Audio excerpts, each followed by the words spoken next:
Yo, yo, yo. What's going on? What's going on? What's up, y'all? What's up, y'all? Come on, join this live so I can start running my mouth. What's up with y'all? What's up? What's up? What's up? What's up? What's going on? What's going on? What's going on? What's going on? What's going on? What's going on? What's going on? I'm super excited. Super excited.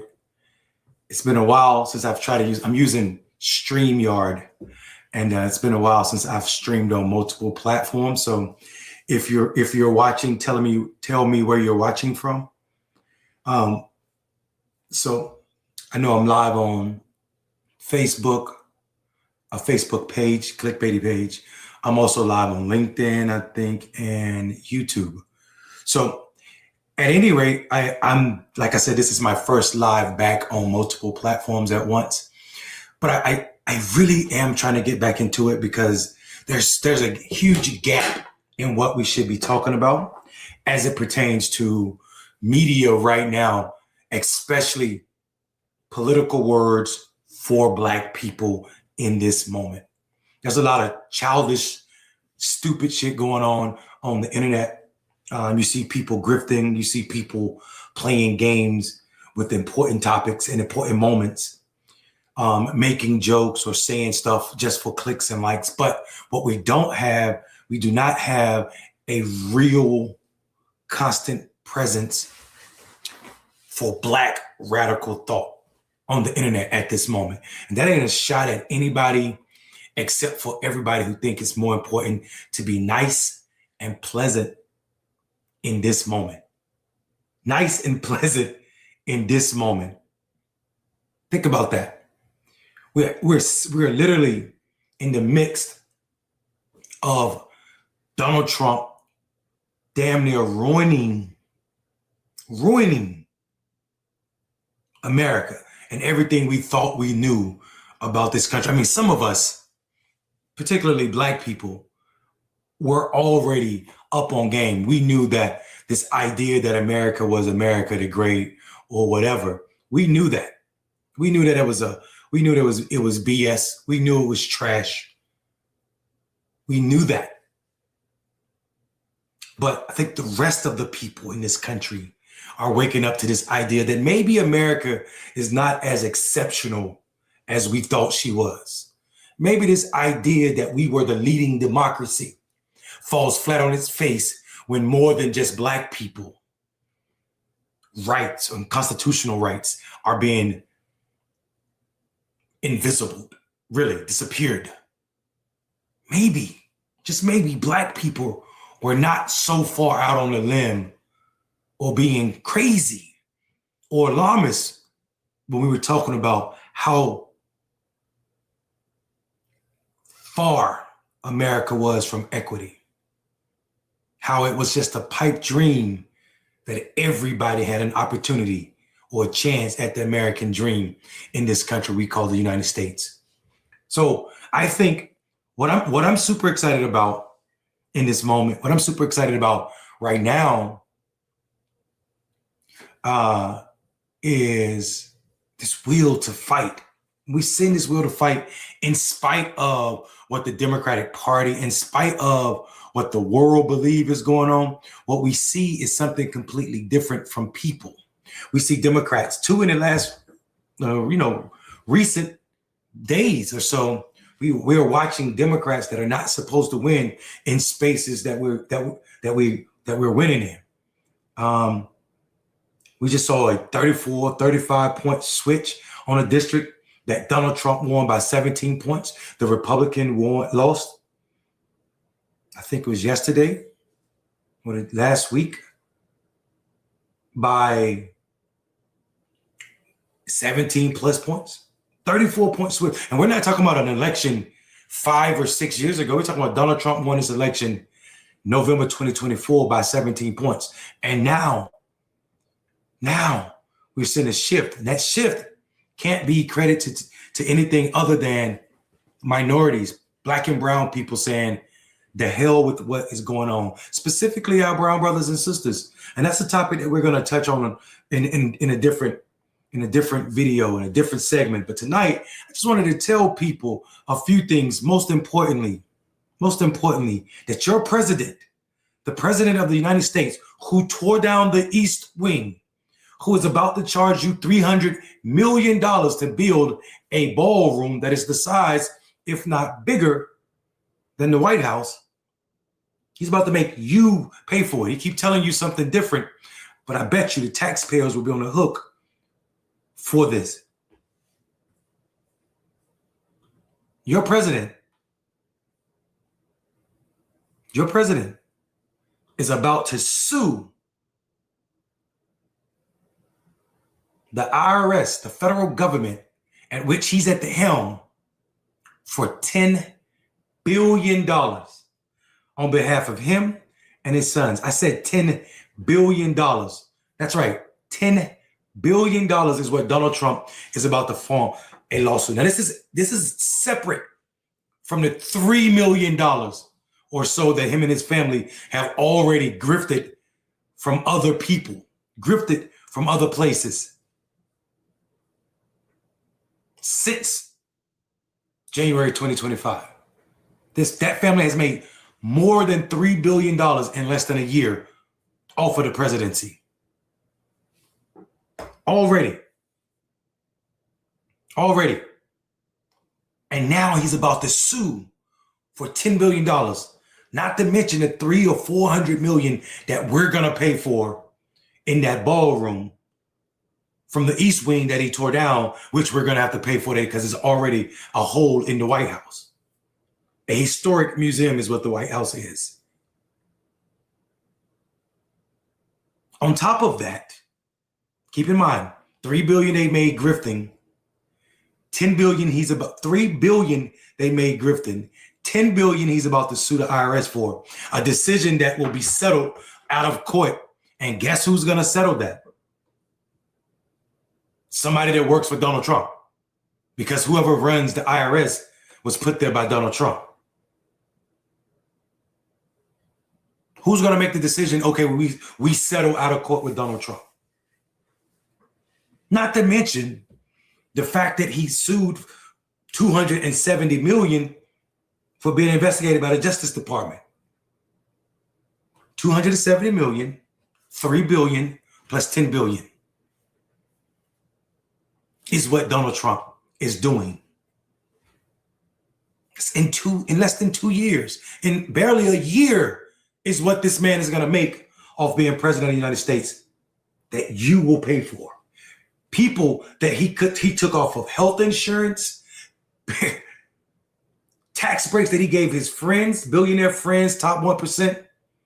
And now, if that wasn't enough to spit in your face further, he's about to sue the IRS for $10 billion for investigating because he said it ruined his reputation. It made him look bad. Mind you, the information in there was not wrong. It is not false. They didn't lie on Donald Trump. One of the contractors for the IRS simply leaked the documents. I'm not condoning the leaking of documents. I am saying the person that leaked Donald Trump's documents is doing 5 years federal prison time right now. He's in prison right now. But Donald Trump is not suing that person. Donald Trump is suing the federal government. You. $10 million. $10 billion on top of the other 4 or 5 billion he's grifted in one. $15 billion is what we're talking about. Nearly $15 billion going to one family because you all chose racism over a black woman who was more qualified. Because some of you all chose to sit out the election. Because of you all who believe that voting does not count. $10 billion is the lawsuit on top of the other 4 or 5 billion when you add up everything he's done in 1 year. And y'all out here playing games pretending that this ish ain't real. that stuff ain't really happening. I don't know what time y'all on, but I'm seeing it. I'm seeing it. I'm seeing it. And I'm afraid because it's not like he's going to stop the next 2.5 years. He ain't going to stop being Donald Trump, the grifter. They're not going to stop tearing down. He's not going to stop funding ICE. He's not going to stop threatening war or to kidnap other presidents or to destroy other democracies or to take over other countries. It's not like he's just going to stop that. Or willy-nilly with tariffs. There's no coming back from this unless people act. And the fastest we can act, the fastest thing we can do to protect America's democracy, not in some patriotic fight, but in the sense that you're trying to save you, your family, and your neighbors from sheer death, either economic death, physical death from the lack of health insurance or opportunities. Fighting for democracy to save your life is a crazy thing to say in 2026, yet it's real right now. It's what we're dealing with right now. It's what we're dealing with in this moment. Right now. And that's creepy to me. Super afraid. Super afraid. Super afraid. Let me log in real quick.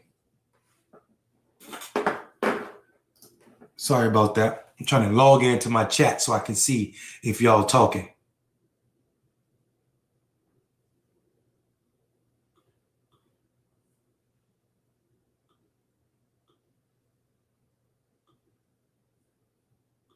Yeah. So I'm super worried about what is and what ain't, simply because for so long, people pretended that, oh, America ain't as racist as she used to be. Everybody can do it.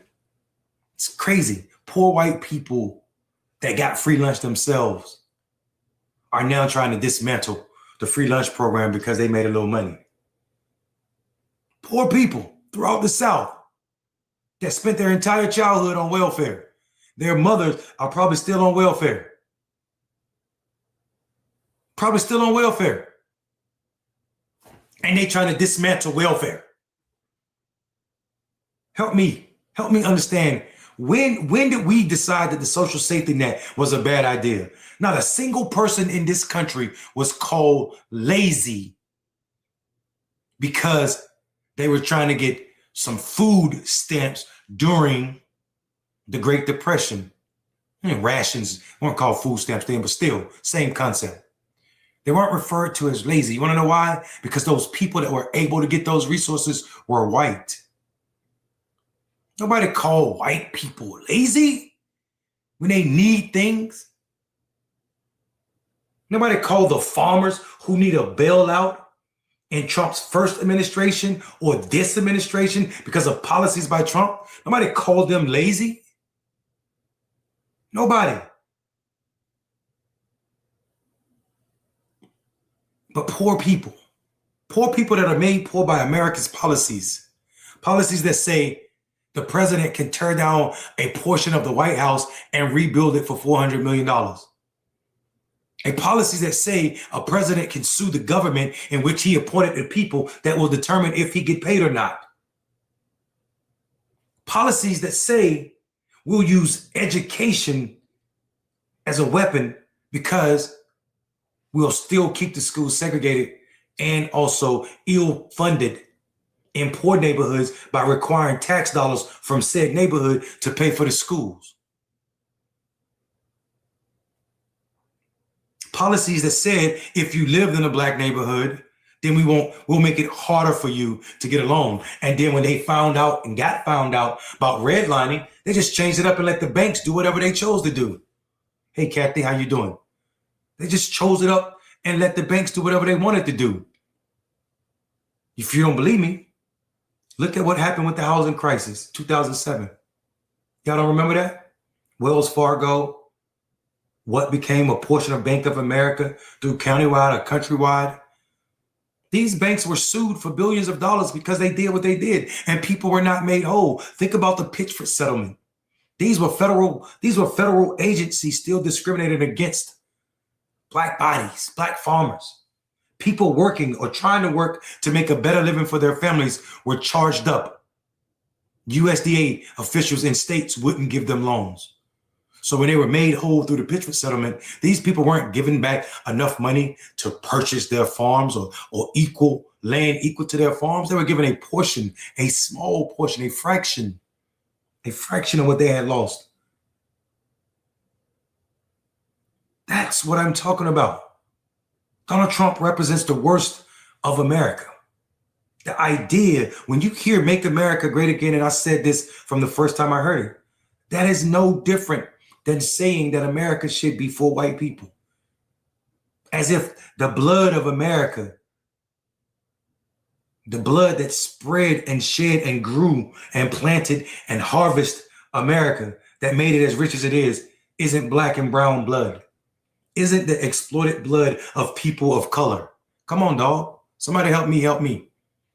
Somebody help me. Because I can't understand it for the life of me.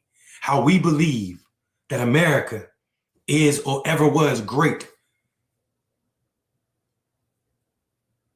because of what? Because of what?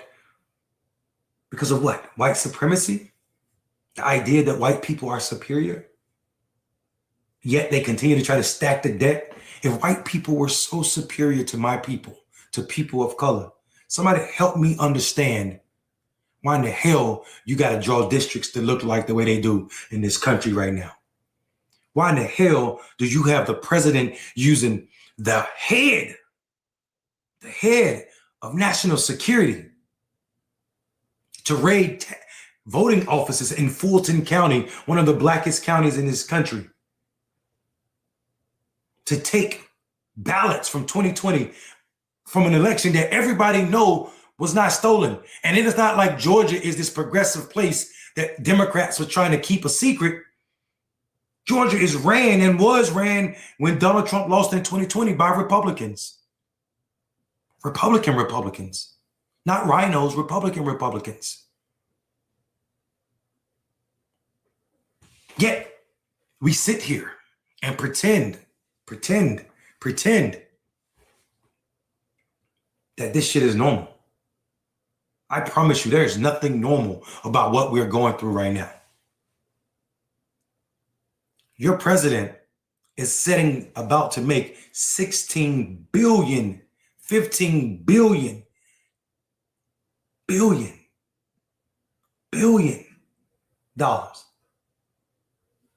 off of grifting.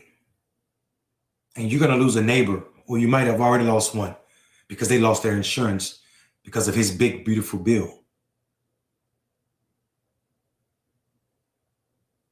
You're being told the economy is great. Kathy, I like to say he's not my president either, but the problem is, here's what breaks my heart. I'm an American.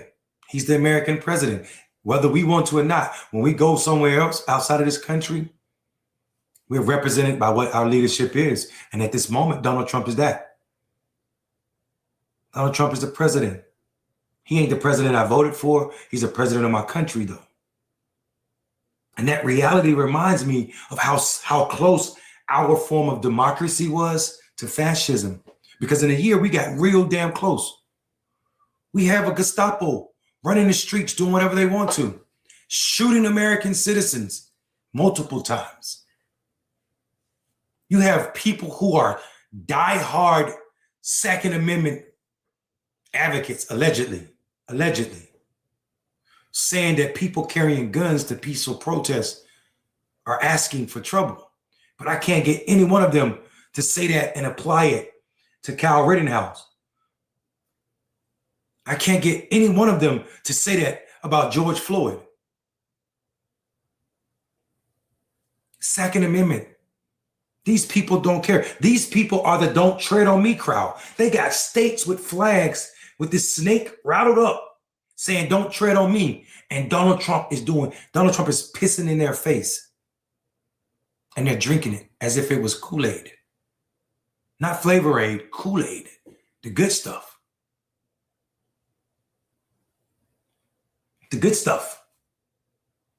The Don't Tread on Me crowd is showing that the reason they are anti-woke is because anybody half awake or completely awake can see the BS behind their nature. It is on display. It is on display. Donald Trump, his minions, his administration, and Republicans writ large are full of shit. They're full of shit. And you know who else is full of shit? Any Democrats playing nice with this brand of Republicans. Any Democrat that is telling candidates, any consultant that works with Democrats that's playing nice, any of y'all playing nice with this brand of conservatism are as equal, you guys are equal to them. There's no space between you all and the harm that these people do to folk. Because this is the moment where we point out the difference between morality and lip sync. Because all I hear from Republicans, I don't see how you can call yourself a Christian in this moment. You're not, I don't know your Jesus. I don't know Republicans' Jesus. I don't know him. I don't know the Republicans' Jesus. I'm a Christian and I'm looking for this Jesus that they talk about. Jesus I served disappeared most of his life, hiding in Africa because he was trying, there was a bounty on his head just for being born. Jesus I know grew up in the hood,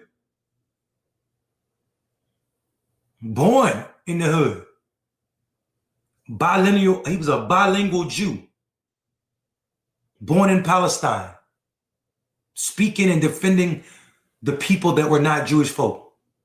Think about that. Think about that. How in the hell can you see Jesus in any, point to me how you see Jesus in any Republican Party? I don't get it. And I think, you know, last night I watched a portion of the Grammys until I got tired of it because it was just, I'm too old, I guess, for popular music because I didn't know most of the music and didn't care because it sounds like trash to me.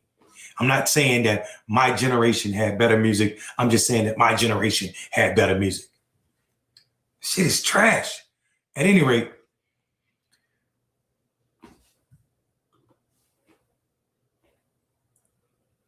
I literally, for the life of me, cannot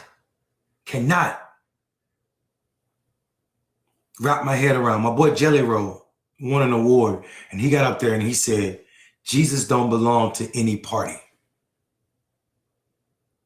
I get that. But you can't, that to me sounded like both sideism. I think we got to move past this point. We got to move past this point where we pretend that Republicans aren't out here showing up evil as hell. I'm not talking about in no small way. What we're seeing from the Republican Party right now, how is it Christ-like to not take care of people with health care? How is it Christ-like to give billionaires bigger breaks in life? How is it Christ-like to treat immigrants like this when Jesus himself, spent a lot of time in Africa? How is this Christ-like when Jesus said, what you do for the strangers, translate strangers, and it's just migrant? Stranger is just migrant. The way it was used in the Bible, it simply means immigrant.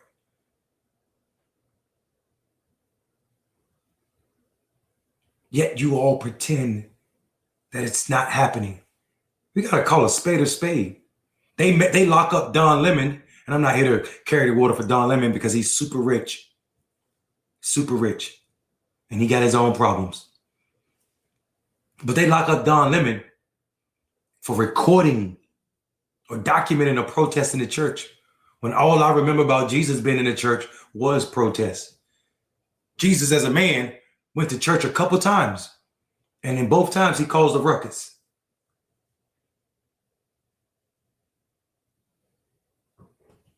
That ain't Jesus you serving. That's plantation theology. That's plantation theology. There's this podcast called 817, and it was this episode called Who Runs Fort Worth? It's an hour-long podcast, and it seems wonky. It seems like it's all about Fort Worth, the Fort Worth area in Texas, and it talks about, who runs Fort Worth. But if you listen to that episode, Fort Worth is just a microcosm of the United States, and it talks about how these rich white people in Fort Worth, racist rich white people in Fort Worth, made it so a few people of color or a few black people could come into space. But in order to get in that space, you had to be the nice type of black or the nice type of Latino. Think about that. By letting in the nice type, and this is not a knock on the people who was trying to orchestrate change in their communities, and they realized that the only way we're going to get in the door at all was to play nice with those who control all the levels of government. I get that. I'm not here to bash black and brown people. I am saying, though, I can see the facade. Like I said, if you're half asleep or if you're completely awake, it's an easy call out on this grift. You can see it. Everybody can see it. It's there. It's glaring. That those in power want to contain power. And they don't care about you. And it may not seem racist because they gave you money to draw a mural on a wall, or they built a community center with their name on the front of it. But ain't no real decisions being made. All the real decisions in this country are being made by those who could buy their way into access. And that happens, and it maintains and is able to be maintained and propped up because enough of us don't participate in democracy. Too many of us have been duped that woke is bad. That standing up for your neighbors, standing up for people against bullies is a bad idea. It's a bad idea. That's what we've been convinced to believe. We can fix all of that. 2026 should be the year that consultants are proved wrong. 2026 should be the year where the people remind elected officials that the power they hold, talking about elected officials, the power we hold as elected official is perceived power. It is not real power. Real power is within those who vote.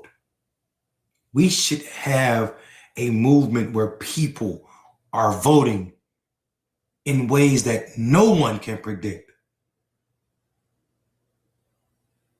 Any candidate running a bunch of ads not connected to the community, being transactional, should be called out, should be put on a block, chopping block, not violence. I'm talking about getting them out of their office. Any candidate doing something that seems like it's anti the will of the people in their district should be gone. Should be gone. Let me give you a great example. I have a problem with my state rep. My problem with my state rep is a personal problem. My problem with my state rep is, well, first of all, my state rep name is Rodney Pierce. Rodney Pierce is a smart black man. And my problems with Rodney Pierce are my problems with Rodney Pierce. I am not stupid enough to allow my personal problems to get in the way of what's best for the people in Enfield and that entire district.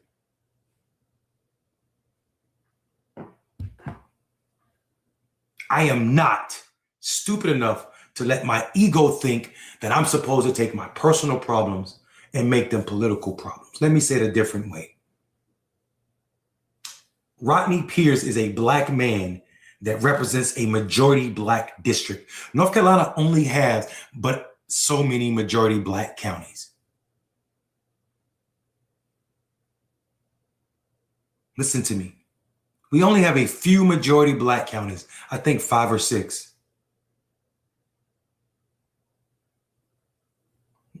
In Rodney Pierce district are 2 of those majority black counties.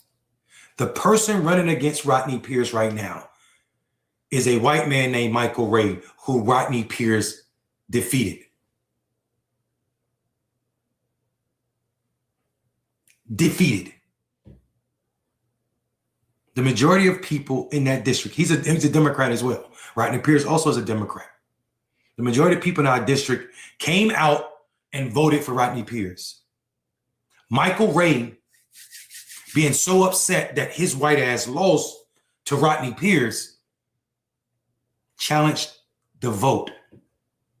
Went to try to go to court to challenge the results of the majority black districts. This white man said to the black people in that county that voted for Rodney Pierce, "It's not enough that you chose someone against me. How dare you change your mind on me? How dare you hold me to account?"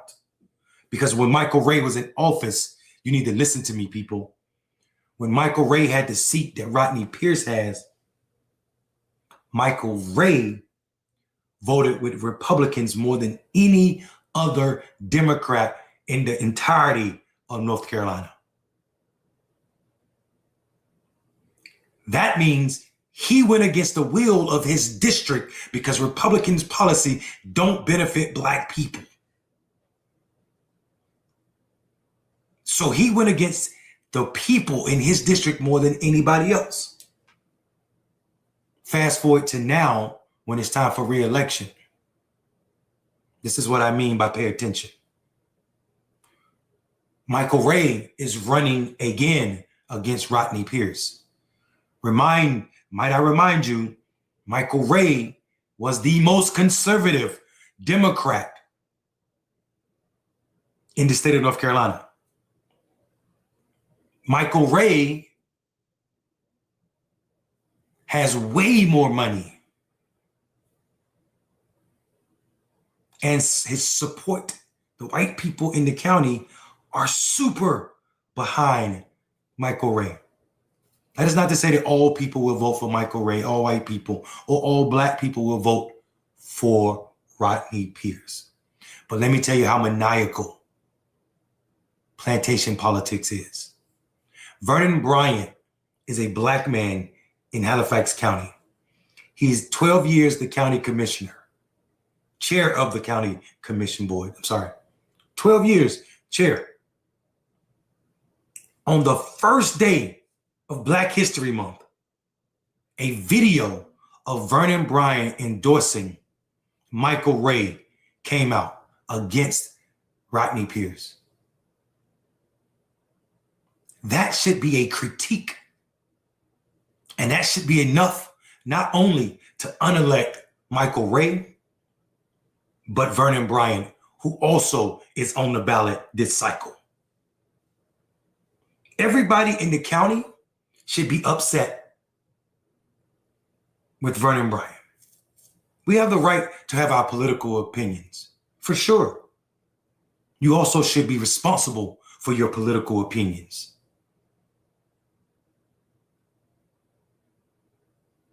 You should be held account. The people in Halifax, maybe it's time we send a message to Vernon Bryant. Maybe it's time for him to go home. Because it's clear to me that his political connections, his belief that Michael Ray, who sat in that district chair in that seat for way longer than one term, way longer than Rodney Pierce has, and voted way more often with Republicans. Vernon Bryant chose that over choosing what's good for Black people. I need y'all to hear what I'm saying. We are a majority Black county, Halifax. The Black man who is the chair of the county board chose to go with Michael Ray over the Black man who defeated Michael Ray.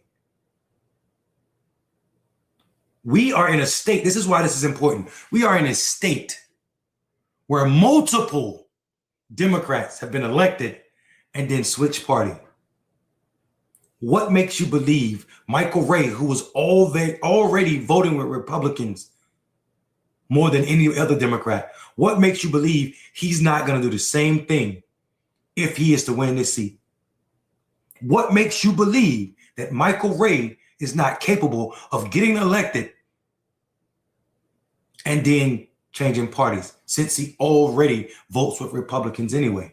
Since we've already seen him show that he don't care about the will of the people because he challenged the outcome of the election, just like Donald Trump did.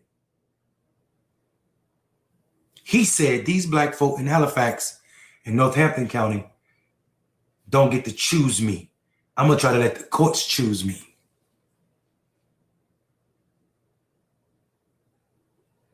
I need you all to pay attention to why they want you sleep, why they need you sleep. Because anybody, even if you had coal in your eye from just waking up in the morning, you could see through the BS that these people are putting on you all.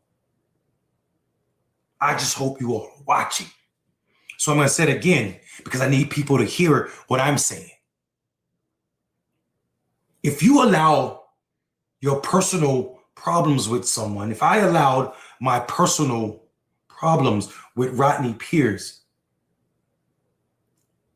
to stand in the way of what's best for the people, the majority of people in our district, then I'm no better than Donald Trump, who's going after his opponents right now. If I didn't say what I'm saying right now, I wouldn't be any better. There were cases, I don't know if y'all remember this, there were other Democrats, prominent Democrats, that said Michael Ray said racist things about Black people to him. This is documented. This person called Michael Ray out and charged up everybody that is elected in the state of North Carolina to max out to his opponent. I'm telling everybody right now, if you are a part of the state representative, if you are a state representative in North Carolina, you're a Democrat, you should have already maxed out to Rodney Pierce. You should have already sent your check to max out to Rodney Pierce. Because you should not want Michael Ray back in that seat, because you know that's a vote for Republican ideas. That's a vote for Republican ideas, and it damn sure might as well be a person that's going to come in and switch parties. A person that's going to come in and make your work harder.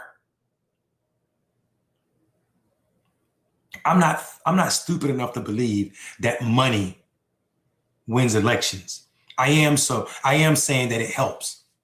I am saying that it helps. I'm also going to call out Rodney Pierce consultants, whoever he's using. Whoever Rodney Pierce is using. Your consultants, brother, are doing you a disservice. I haven't seen you talking to your constituents. Your constituents are not reading what's going on in Washington. And it don't matter what the people in Washington feel about you. It's about your district. Your district needs to see you. You need to talk to your people where they are. Your people aren't watching the news channels. That's not where the majority of the district is getting their information. They're on social media. You need to talk to your people, and not in a consulted conversation that is over manipulated. You need to have a real conversation with the people of Halifax, Northampton, and other parts of your district. Because that's how you're going to remind people who you are. That's how you're going to tell people you're not what Michael Ray is saying about you. That's how you're going to let people know what's at stake in this election, in this moment. But you can only do that by speaking directly to your people on your terms. This is 2026, y'all. America is being uprooted and redefined. We should do our part to redefine how people think about the Black electorate and what it means to be a part of people who vote more in a community way or community base or community mindset. That's called a block, B-L-O-C, than any other demographic, not just in this country, but in the world. No people vote more together than Black people in America. If we are to do greater for our communities, for ourselves, if we are to fight for politicians who are going to speak on our behalf and not be offended that white people who feel a certain type of way are offended. And that is not to say that we don't have white allies. That is not to say that some white people aren't helpful. It is to say, though, that we are pretending that nice is going to get us closer to equity. Because I don't know anybody, living or dead, that was nicer than Martin Luther King. They still shot him in the head. And I'm not being vulgar. I'm being reflective. I'm being reflective.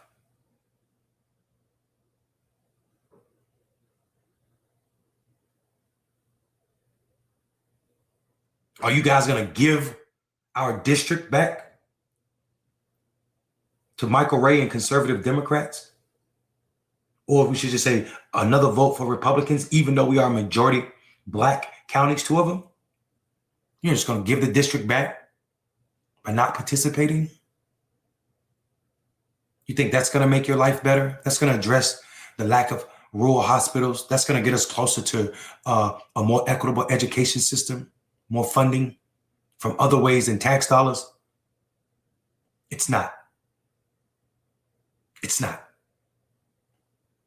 So what we need to do with our politics is exactly what I'm saying.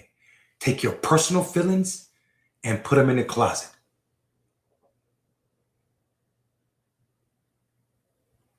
Don't let your personal feelings cause our district to suffer.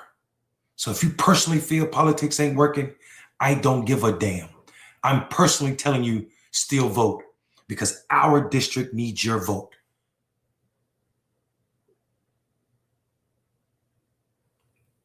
And I can't believe we are silly enough to think or use the Republican talking points that our vote don't matter. If it didn't matter, why would so many people be working so damn hard to prevent you from using it?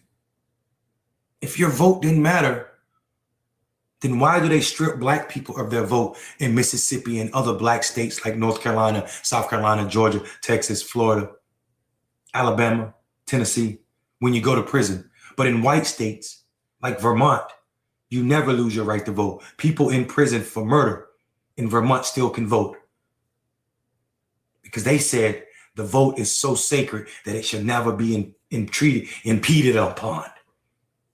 Think about that. Vermont has a Black population of less than 1/10,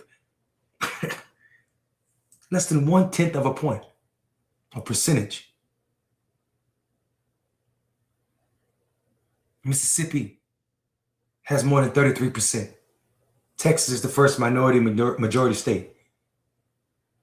Why is it then in these Black states, South Carolina, North Carolina, you go to prison, you can't vote? Because it's not new.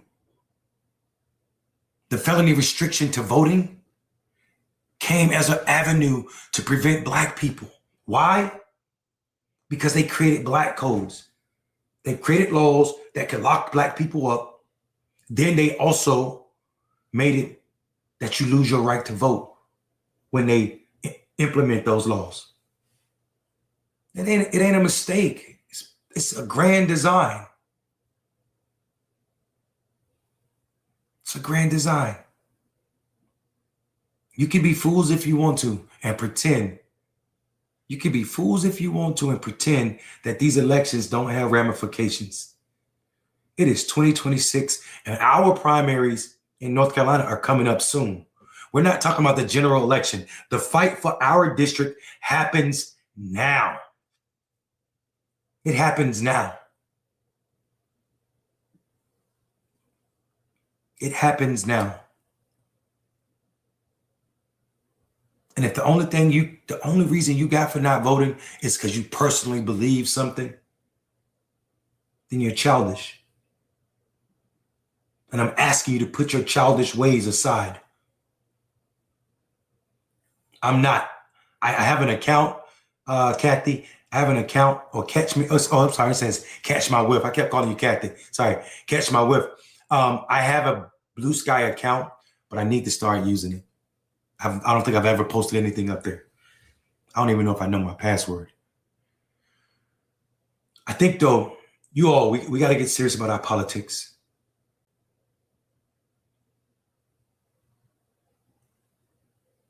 We have to break records, not for ego reasons or egotistical reasons, but this election cycle has to be the highest turnout from our people.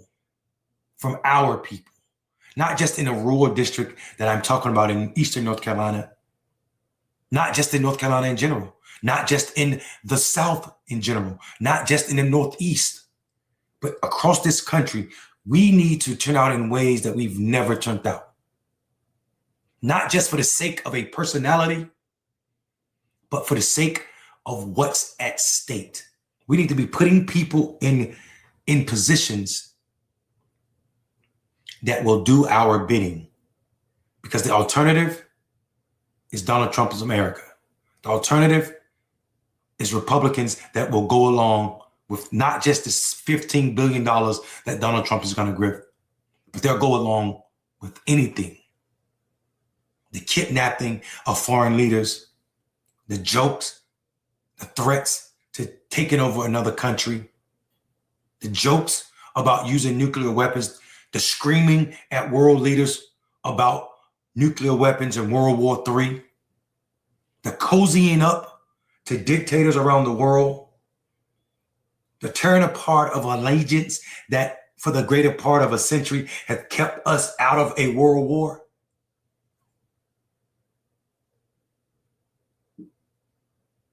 Almost a century. Of course, World War II is a little less than 100 years away, or in the past.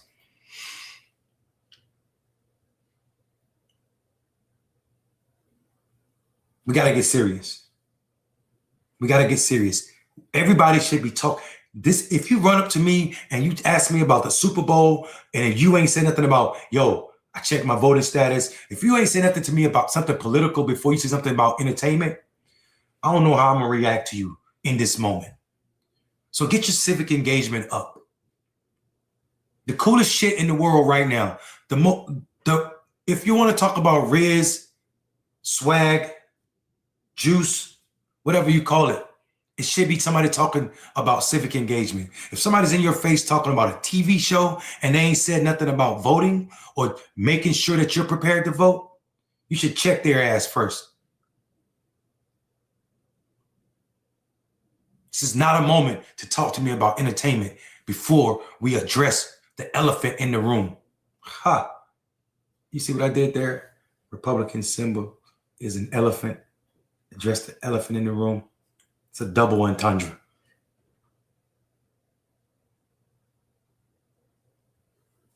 I'm my office civic campaign.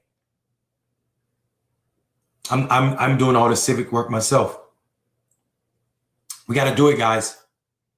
We are in the point right now where we got to challenge the status quo. We got to shake up. We got to shake up the shake up. Everybody that's an incumbent that ain't doing what we need them to do, let's unelect them right now. Let's unelect them, because putting people in power is not revolutionary. What's revolutionary is unelecting assholes who are not doing what their voters need them to do. Infield, Scotland Neck, this should be the first task that we have right now. We should make sure that Michael Ray gets so few votes in infield or from infield in Scotland Neck that there's no way that he can win.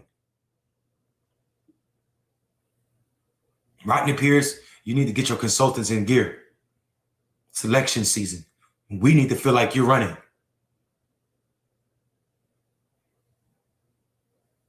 I got a video from Vernon Bryant.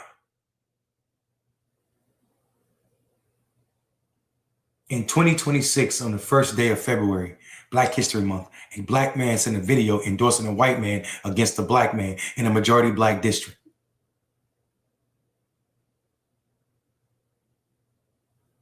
You should be talking about how ironic and sickening this is to you, Rodney.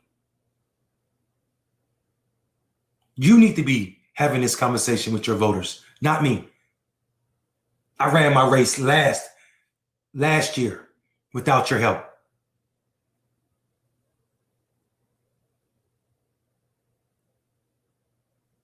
It's too much at stake, though, for me not to help you, because I can't let my people be victimized by the same ish we got rid of to put you in that seat. So me and my people are going to drag your ass across the finish line, even though we see you not standing in the place we need you to stand, out front, even if it's upsetting the Democratic establishment. You need to be out front and loud, because you see how they do you. Vernon Bryant is the county of Halifax chair of commissioners and got involved in this race, 2 Democrats, and went against you. And the day before that endorsement came out, you were at an event with him, touting some kind of business coming to the county.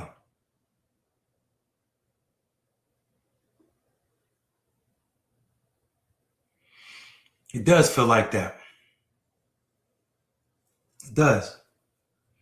And at this point, it don't even feel like a hill. It feels like a rocky mountain that's a young mountain, so it's steep. It's like I'm pushing a boulder up Kilimanjaro. But I got to keep pushing, because our people are going to suffer the most if Michael Ray is back in that seat.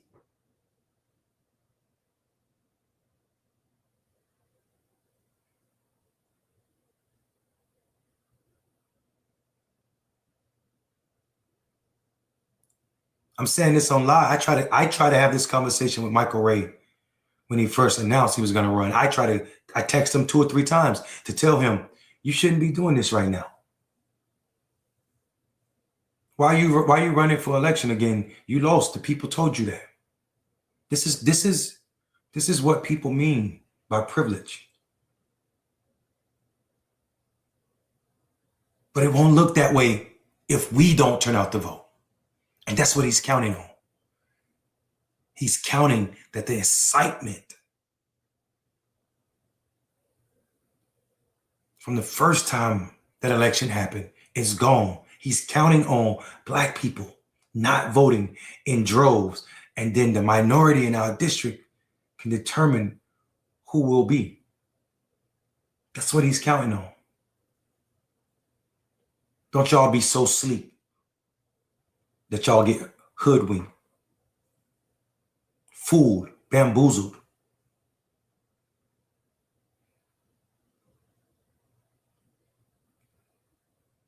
Don't. If you don't believe me, pay attention to what they're doing to you. Yet some of you still will say, oh, I don't care. Ain't no difference between the parties. Don't tell me ain't no difference between the parties. Obama gave you the Affordable Care Act. Donald Trump took it away. And that ain't just about individuals. That's about rural hospitals closing. My parents are on a fixed income, and now they're paying for medicine out of the little money they get monthly. Already, people are feeling the impact. People with the least amongst us are feeling it the most.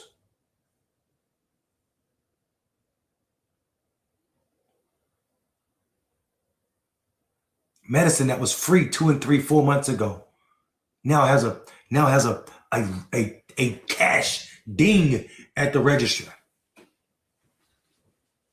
That's a real thing. So y'all out here pretending like nothing has changed or nothing will change. And I'm already telling you, this election, this past election, cost people, is costing people. And this is the beginning of it. The beginning of it. We perish. And I'll leave it at that. We perish. Y'all know why we perish. I'm Mondell Robinson, y'all. I'm trying again to start streaming on multiple platforms. Let's make it work.